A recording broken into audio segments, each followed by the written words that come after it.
질병과 재앙을 이제 나타냈잖아요. 질병과 재앙 나타내는데 58절에 네가 만일 이 책에 기록한 이 율법의 모든 말씀을 지켜 행하지 아니하거든. 이 책은 모세오경을 말하는 거예요. 모세오경. 이걸 또 이제 모세오경을 다른 말로 토라 이렇게 됩니다. 토라. 그래서 이스라엘 사람들은 이 모세오경 정도는 다 암송을 합니다. 다 암송을 해서 그 청년들은 암송을 어릴 때부터 학교에서 계속 지금도 공부를 하니까 그래서 암송을 해서 이 율법책을 지키지 아니하면 그것들을 공부하고 그것들의 삶에 적용하지 아니하면 그 뜻이에요.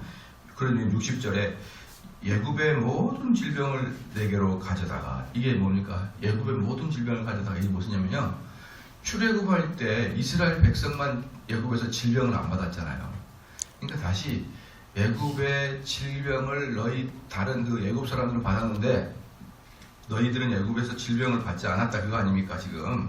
그래서 다시 말로 너희들이 종살이한 상태로 다시 되돌려 보내겠다 이 말이에요. 종살이한 상태 그 상태로 다시 돌아간다 그런 뜻입니다. 예굽의 질병을 내게로 가져온다 이 말은 그때 너희들을 용납했던 것을 취소시키고 다시 원상태로 회복시키겠다.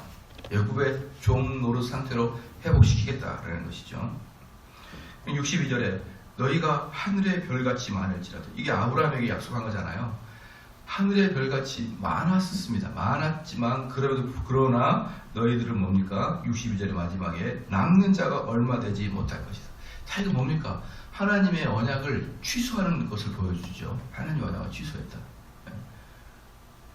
그 다음에 63절에 이왕에 하나님께서 너희에게 선을 행하시고 너희로 번성케 하시기를 기뻐하시던 같이 이제는 여호와께서 너희를 망하게 하시며 멸하기를 기뻐하시니 너희가 들어가 얻은 땅에서 뽑힐 것이요. 그러면은 뭡니까? 하나님이 언약을 바꾸시는 건가? 원래 하나님은 번성케 하고 하늘의 별과 땅의 모래알처럼 많게 하시는데 이제는 멸하게 하시는 걸 기뻐하고 그 하늘의 별은커녕 남는 자가 얼마 없게 하겠다. 그 하나님께서 화가 나셨기 때문에 이스라엘 백성이 동물이 말을 들어먹지 않기 때문에 하나님께서 그의 언약을 변경시켰느냐. 그러니까 우리는 그렇게 볼 수가 있죠. 그리고 언뜻 보면 그런 것 같고 그렇기 때문에 우리는 그 성경을 볼 때는 성경이 흐르는 정서를 봐야 돼요. 정서를.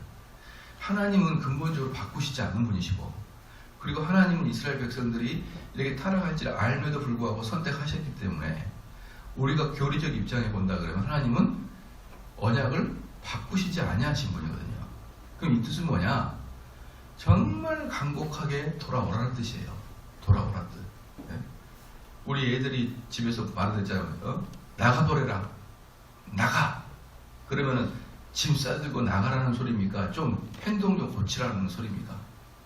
그 또 이제 맨날 청개구리처럼 말도 더럽게 안 들은 애가 또 그때는 잘 들어요. 알았어요. 나갈게요. 뭐 이러면서 그건 부모님께 순종하는 게 아니라 부모님께 좀 대항하는 거잖아요. 대항하는 거잖아요. 똑같은 거예요. 너희들 정말 그러면 다 죽일 거야. 너희들 번창하게 했다는 거 다시 원상태로 복귀할 거야. 이건 뭐냐면 하나님이 당신의 작정을 후회하고 변경시키는 게 아니라 너희들 회개하라. 좀 되돌아와라. 이런 간곡한 말인 거예요. 간곡한 말. 예. 자, 그래서 그럼에도 불구하고 그들이 이렇게 간곡한 말을 하나님께서 이야기를 함에도 불구하고 결국 돌아오지 아니하면 어쩔 수 없죠. 그 벌을 받을 수밖에 없죠. 그러나 벌을 주겠다 이 목적이 아니죠. 돌아오라 이게 목적인 것이죠. 64절에 여호와께서 너를 땅 이 끝에서 저 끝까지 만민 중에 흩으시리니 내가 그곳에서 너와 내 열조에 알지 못하던 목석 우상을 섬길 것이다. 이게 뭐냐면 그나마 뭡니까? 예굽은 그나마 선진국이잖아요. 그나마 선진국이 가지고 있는 종교는 더 야만적입니다. 더 야만적이에요. 그런데 이 가나안 땅은 어떻습니까? 아무도 모르는 미지의 국가예요. 미지의 국가. 미지의 국가의 그 우상은 야만스럽기가 그지없는 거예요. 그러면 너희가 애굽에 있을 때는 들어보지도 못하고 경험도 못해본 요상한 우상까지 너희들이 섬기게 해주겠다. 섬기게 해주겠다. 예. 65절에 그 열국 중에서는 내가 평안함을 얻지 못할 것이며 내 발바닥을 쉴 곳도 얻지 못하고 오직 여호와께서 거기서 너의 마음으로 떨고 눈으로 쇠하고 정신으로 산란케 하시니. 그럼 너희들이 하나님을 떠날 때 어떻게 되느냐? 떠나면 재밌을 것 같아요. 하나님을 떠나면 재밌을 것 같은데 특징이 있습니다. 그들의 마음에 평안함이 없는 거예요. 평안함. 이제 평안함이 없는 여러 가지 예화가 있는 것이죠. 발바닥이 쉴 곳도 없고 마음이 떨리고 눈이 쇠하고 정신이 산란케 하신다. 정신이 산란케 하신다. 옛날에 어떤 수도원에서 그 수도사가 엄격한, 이제 옛날 중세시대에 엄격한 수도사가 그 제자들에게 일주일간의 금식의 명령을 내렸습니다. 그 수도사들은 대단히 중요한 거예요. 왜냐 그러면 그 수도회에 들어오기 위해서는 자기의 모든 재산과 모든 걸 끊고 들어와야 되기 때문에 일단 들어왔다 나가면은 갈 데가 없는 거예요, 이 사람들은. 그래서 수도원에 들어오면은 수도원의 특징들이 있거든요. 그래서 도미니크파 같은 경우는 엄격한 학습을 중요시 여기고요. 그냥 프란치스코 수도회 같은 경우는 엄격한 금욕주의 및 그 규칙을 준수하겠죠. 규칙. 몇 시부터 몇 시까지 뭐하고 몇 시. 도미니크는 학습을 주도시하는 반면에 프란치스코는 규칙을 중요시하고 금욕적인 삶을 중요시합니다. 근데 이 프란치스코파의 이제에서 수도승 그 제일 높은 사람이 수도원장이 금식을 선언했습니다. 일주일 금식을. 근데 여러분들 금식해보고 봤지만 일주일 금식이 진짜 어렵잖아요. 그러니까 제자 중에 하나가 몰래 밥을 먹어버린 거예요. 몰래. 그러다가 들킬 겁니다. 들켰어요. 그러니까 이제 제자들이 너는 큰일 났다. 너 이제 수도장한테 다 일릴 거야. 원장한테. 일렀죠. 난 수도원장이 그러니 다 모여라. 그런 다음에 자기가 먼저 먹어버리는 거예요. 그러니까 이제 뭐냐 그러면 그러면서 이제 그 제자를 살려주는 거죠. 제자를 살려주는 거죠. 다 같이 먹자 이러면서. 이게 뭐냐면 이제 역설적으로 그렇게 수도사들의 삶이 경건한 것 같은데 속으로는 평안함이 없는 거예요. 평안함이 없어요. 이걸 지켜야 되고 안 지키면은 큰일 났다. 이거 큰일 났다 이거. 막 서로 감독하고 감시하고 겉으로는 너무 평온해 보이죠. 너무 평온해 보이고 너무 점잖해 보이고 세상의 물질과 세상의 욕망 다 버리고 다 팔아버리고 다 가나다 나눠주고 맨발로 수도원에 들어와가지고 그들의 삶은 얼마나 평온해 보일까요? 그러나 한꺼풀 속마음 들어가면은 평안함이 없는 거예요. 평안함이. 이게 참 아이러니한 겁니다. 아이러니한 거예요. 이제 거기서 수도원장은 이제 역설적으로 역설적으로 뭡니까? 내공이 깊으니까 참된 만족은 이거다라는 것을 이제 또 보여주는 거예요. 그렇게 금욕을 지키고 그렇게 감독하고 이런 게 참된 평안이 아니라 정말 우리가 살다가 죄를 질 수 있고 무너질 수 있는 것에 대해서 용납이 되는 상태가 평안함이다. 이제 그것을 보여주기 위해서 그런 예화가 있었거든요. 수도사들의 이야기. 그러나 이제 역설적으로 보면은 수도원에 기쁨과 평안함이 없다. 기쁨과 평안함이 없다. 저는 이제 가끔 두려운 게 뭐냐면요. 우리 이제 교회를 개척하고 이제 이러다 보면은 어쩔 수 없어요. 저도 아마 개척하면 그렇게 될 거예요. 교회가 있는 걸 알려야 될 것이고, 또 교회에 사람이 들락날락 하려 그러면 그냥 와라 그러면 오겠습니까? 그러니까 여러 가지 이제 중학생, 고등학생은 막 초등학생을 만만한 게 초등학생이잖아요. 중학생 이렇게 올라서 그럼 뭐 토요일 날 떡볶이나 오뎅이랑 해줘요. 많이 와라 해가지고 막. 그럴 때 그걸 거의 대부분 사모님이 이제 요리를 합니다. 사모님. 그렇게 하는데 그게 재밌으면 모르는데 재미가 뭐냐 그러면 이 중학생들이 또 정착도 하고 고등학생이 되고 청년이 되고 또 이 중학생이 또 정착이 돼서 부모가 교회 오고 이렇게 점점 부흥이 되면 좋겠는데 맨날 그 모양이죠. 부흥도 안 되고 맨날 와가지고 먹기나 무지하게 먹어도 되고 뭐 이거 전혀 도움도 안 되고 이제 이러면은 서서히 몇 년 만에 번아웃 당하기 시작해요. 특별히 사모님이. 저는 그게 걱정이에요. 근데 그래서 많은 경우 적지 않아요. 많은 경우 개척교회 사모님 얼굴이 찌들어 있어요. 어디 찌들어 피곤해 있고 막 사람을 보면은 막 신경질적으로 쳐다봐요. 목사인데도 이렇게 쳐다보는 거예요. 미안하게. 그래서 속으로 이런 것은 아니다. 이런 마음이 들어요. 남편이 참 너무한다. 이런 느낌. 목사를 안 하든가 했으면 아내가 이런 봉사를 안 하게 하든가 봉사를 하려고 하면 참된 은혜를 경험하게 하든가 이것도 저것도 아니고 몇 년을 떡볶이 만들면 저는 이혼했을 거예요. 우리 아내의 성격상 안 해. 그리고 나 모든 걸 포기하고 나는 갈 거야. 그랬을 것 같은 우리 아내 같아요.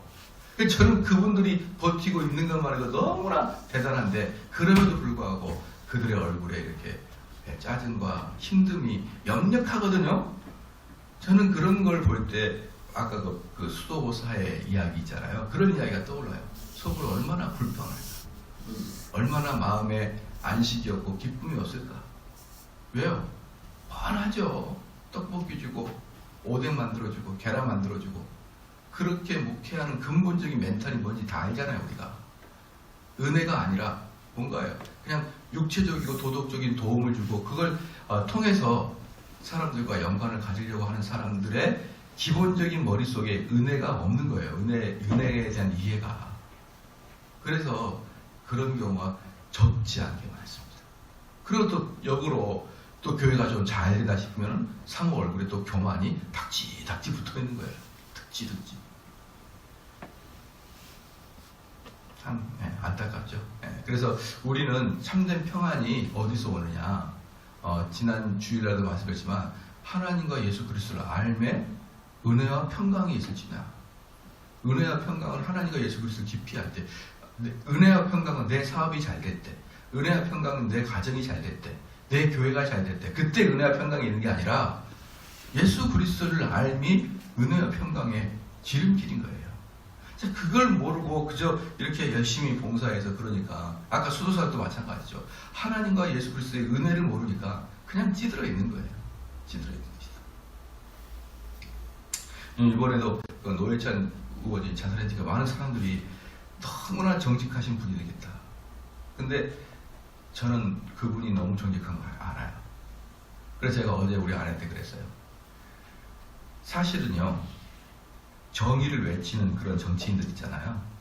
정의를 외친 정치인들은 정말 노회찬처럼 정직하고 양심이 살아있으면 자살해야 됩니다. 자살하지 않는 정의를 외친 자는 다 이중인격자예요. 다. 100% 정말 양심이 선하고 살아있으면 자살해야 돼요. 왜? 자기가 말하는 것을 속으로 지키는 사람이 아무도 없으니까. 자기가 말하는 걸 지킬 사람은 아무도 없어요. 그래서 자기 양심의 위배를 하면서 계속 정의를 외치면 그 사람은 정말 혼자 있을 때 나는 정말 더러운 자야. 이 마음을 깊이 갖는 것이 합당한 정의파들이에요. 그런데 끄떡 안 하고 외치는 자들은요, 너무너무나 양심이 죽어있는 상태입니다. 양심에 화인 맞은 상태예요. 제가 그 아내한테 그랬습니다. 노회찬이는 어떤 자다? 양심이 살아있는 자고, 노회찬은 정직한 자고 깨끗한 자다. 깨끗하고 정직한 자의 정의로움의 말로는 자살입니다. 그들에게는 은혜가 없으니까, 그들에게 하나님 주신 기쁨이 없으니까, 평강이 없으니까. 정말 안타까운 거 아니에요? 그래서 오히려 정의를 외치는 자 중에 좋은 자들은 자살하는 거고 뻣뻣이 뭘 들고 있는 사람은 전 뭐 이것도 아니고 저것도 아니고 괴물도 아니고 드라큘라도 아니고 뭐 물어도 피 한 방울 안 나오고 그리고 요망한 것들이에요. 요망한 것들. 자 봅시다. 좀에 그래서 철학자들은 그랬잖아요. 특별히 니체 같은 경우 뭐라고 하면 니체도 자살했죠. 니체도 그래요. 정직한 자여 우리의 결론은 자살이다 이 말이에요. 그게 정직이에요. 정직한 자는 자살할 수밖에 없는 겁니다. 이 땅은 부정직하고 미련하고 돼지처럼 과거를 생각하지 못하고 나를 면밀히 탐색하지 못하니까 꾸역꾸역 살아가는 것이지. 니체처럼 천재 같은 철학자들은요 가만히 자기의 삶 해명에도 자살했잖아요. 그렇게 천재들은 못 살아요. 자기 자신을 보면 말로는 그동안 그렇게 옳고 옳은 것을 이야기했고 바른 것을 이야기했는데 자기는 속으로 딱 보면 썩어 있거든요. 너무 환멸을 느끼는 거죠. 이래 보세요. 그게 바로 평안함이 없는 결론들입니다. 66절 내 생명이 의심나는 곳에 달린 것 같아서 주야로 두려워하며 내 생명을 확신할 수 없느냐. 이게 뭡니까? 주야로 불안하는 거예요. 왜? 하나님이 아니 계시니까. 하나님이 아니 계시니까. 내 마음의 두려움과 67절입니다. 눈에 보이는 것으로 인하여 아침에 이르기를 저녁이 되었으면 좋겠다는 것이요.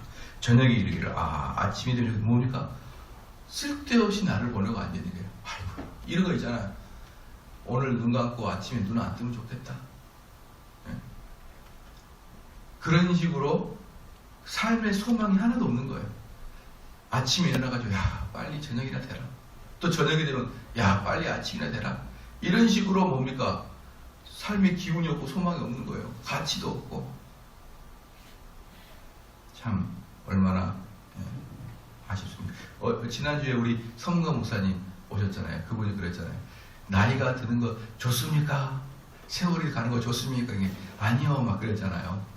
그래서 이제 같이 식사하고 나서 자기도 세월 가는 것은 자연적인 으로 불안하고 싫다는 거죠. 불안하고 싫은데 자기는 이제 충분히 많은 목회를 했고 이제 은퇴를 앞에 두고 있는 시점에 약 16개월 정도 남았다 그러더라고요. 은퇴를 하고 시점에 은퇴를 하고 나면은 여러 가지 간데서 말씀 사역과 강연이 요청되면 열심히 또 제2의 사역을 하면서 자기를 살고 싶다. 그냥 세월아 내월아를 보내고 싶지 않다는 것이죠. 세월아. 그런데 또 그게 있는 것 같아요. 많은 경우에 아직까지 현역 때는 많은 선교지에서나 제자들이 강의를 불러요. 그런데 희한하게 또 은퇴가 되고 안 불러요. 그건 또 희한하더라고요. 오히려 시간 많을 때 불러가지고 이게 더 해야 되는데 또 은퇴하면 또 생각보다 많이 부르잖아요. 그러니까 이제 그럼 어때요? 점점 위축이 되겠죠. 그렇기 때문에 무엇을 해야 됩니까? 내가 사역을 하든 안 하든 강의의 요청이 쇄도하든 안 하든 내가 그리스도와 동행하는 게 훈련이 돼 있어야 돼요. 내 안에 그리스도와 함께 있는 게 묵상의 훈련이 젊었을 때 되어 있지 않으면요 나이가 들어서는 그 훈련을 잘 못해요. 그렇기 때문에 내가 정말 연로이기 전에 내 안에 그리스도가 나와 함께함에 대해서 그 훈련이 경건의 훈련이 되어 있는 자들은요 홀로 있어도 누가 찾지 아니해도 나이가 많이 들어서 거동이 불편해도 나는 두렵지 않은 것이죠. 나는 주님과 함께 하겠으니까. 근데 신앙생활 일평생 살아다가 이제 이렇게 몸이 힘들고 오대가 떴으면 눈물을 흘리고 이 풍긴 그 세상 그럼 되겠습니까? 그게 말로가 그렇게 되면 안 되는 것이죠. 그렇게 되면 안 됩니다. 그래서 이들은 어때요? 허구한 날 시간이 아침아 빨리 가라. 허망한 시간을 보내면서 그동안에 자기가 살았던 거 한탄이라 하면서 그냥 세월을 그냥 보내는 것입니다. 이게 참 하나님께서 우리에게 주시는 거룩하지 않는 자들에게 주시는 벌이에요. 벌. 68절에 여호와께서 너를 배에 실으시고 전에 내게 구하여 이르시기를 내가 다시는 그 길을 보지 아니하리라. 배에 실었다. 이 뜻은 뭐냐면요. 이 배에 실어서 애국으로 갔다 이 말이거든요. 근데 사실은 배에 실어서 애국으로 못 가죠. 왜냐하면 다 사막인데 다 다 사막인데 다시 여기 가나안에서 애국으로 가려면 배에 실어서는 못 가요. 근데 이 당시에는 뭐가 있었습니까? 노예가 있었죠. 노예는 주로 무엇을 타고 매매가 되죠? 배입니다. 배. 큰 배에 노예가 그래서 노예선이 있는 거예요. 그래서 여기서 이제 그걸 대표하는 거예요. 너희를 배에 실었다. 그럼 다시 노예로 간다 이 뜻이에요. 우리 그 복날에 그러잖아요. 저걸 확 그냥 뭐 합니까? 된장 발라버릴까? 이러면은 저거 확 잡아버릴까? 이런 뜻이잖아요. 마찬가지로 저거 확 배에 실어버릴까? 그럼 저거 노예로 팔아버릴까? 그런 뜻이거든요. 그러니까 노예로 해서 다시 애굽에다가 원상태로 보내버릴 것이다. 애굽으로 끌어가실 것이다. 거기서 너희가 너희 몸을 대적에게 노비로 팔려 하나. 재밌는 게 뭐냐면 마지막이에요. 너희를 살 자가 없냐. 아무 쓸데가 없냐. 아무 쓸데. 사랑하는 성도 여러분, 제가 만약에 하나님 말씀을 듣지 않아서 하나님이 내쳐치셨다고 칩시다. 내쳐버렸어요. 그럼 전 세상에 나가서 뭐 할까요? 누가 저를 살까요? 아무 쓸모가 없는 거예요. 기술도 없고 뭐 힘도 있는 것도 아니고 아무 쓸모가 없는 겁니다. 뭔가 잘하는 게 없어요. 하나님의 말씀을 전하고 이럴 때는 하나님께서 목회자를 존귀하게 여기게 우리 교인들로부터 그렇게 자비하심을 주잖아요. 존경받게 하기도 하고 귀하게 받기도 하고. 그러다가 이 자리를 딱 잘려서 저거 뭐야, 저거 나쁜 사람이잖아 라고 결론이 났을 때 제가 밖에 딱 나와서 할 수 있는 일은 아무것도 없어요. 아무것도. 우리 성도들도 마찬가지예요. 우리 성도들도 하나님과 함께 있을 때만이 비로소 우리의 정체성이 발견이 되는 것이고, 그때 비로소 우리가 귀한 존재가 되는 것이지, 내가 하나님을 믿다가 딱 배신했을 때 내 마음에 평강도 없고, 우리는 세상 사람과 대항할 때 그들보다 더 악하지도 않아요. 어영부영 교회를 다녔기 때문에.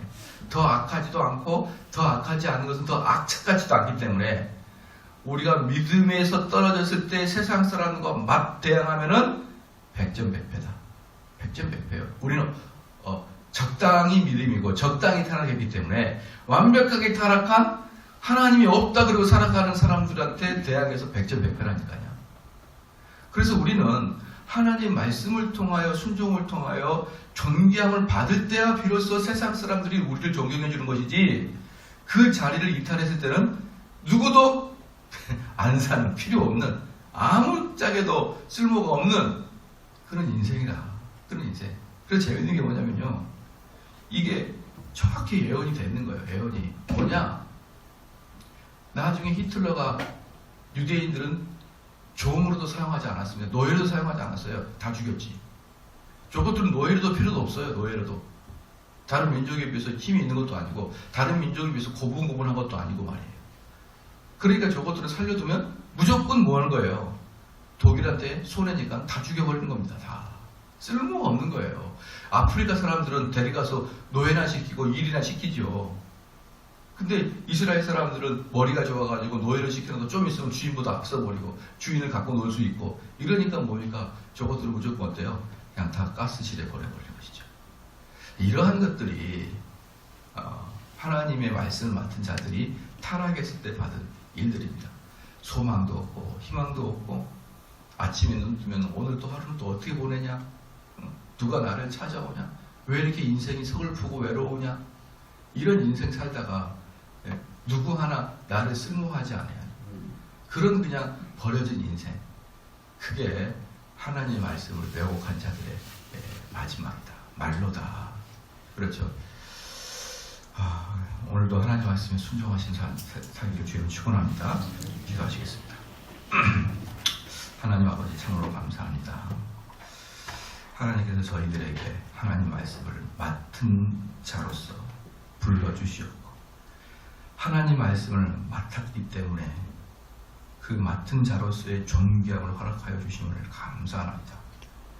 그러나 이 말씀을 잘 잃어버리지 않고 간직할 수 있도록 하여 주시옵고, 이 말씀을 가지고 많은 사람에게 선한 영향을 끼치고 또한 주의 덕을 보여줌으로 말미암아 정말 말씀 맡은 자로서의 합당한 삶을 살아가게 하여 주시옵소서.